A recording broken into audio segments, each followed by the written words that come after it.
Brian Schuch Sr. would leave his mom's home July 21st, 1994. He had plans to go to a local bar. Brian would meet a man at this bar. For whatever reason, Brian would leave with this unknown man to another bar on South Howard in Tampa, Florida. Brian would leave again with this man to an apartment complex. We don't know the reason for this either. We do know Brian was the type of person to help people in need.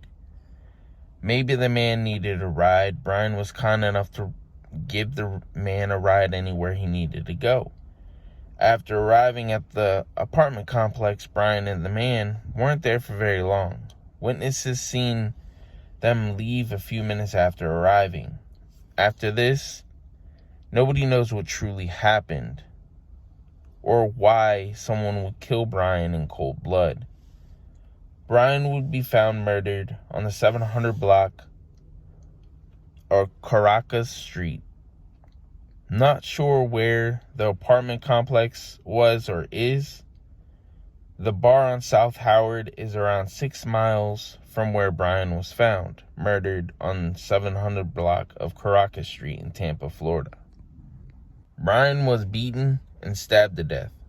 Whoever killed Brian stole his wallet, truck keys, and his 1989 Mazda pickup truck. His truck will be found later abandoned in East Tampa.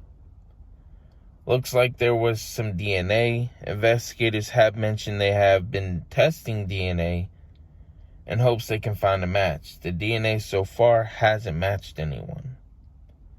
The area Brian was found wasn't an area that was rural. This place, a lot of people were known to be in the area and be walking around talking to others, even back in 94. Maybe someone seen something. For whatever reason, they didn't come forward to say anything to police. Brian's mom, Barbara, said, in quotes, "It's not fair that people live a whole life and walk the streets doing what they want to do when they took his life," end quotes. Brian left behind a family, wife, 4 kids.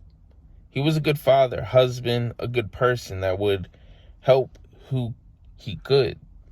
Brian loved fishing. He was the type of person to be a prankster and love machinery.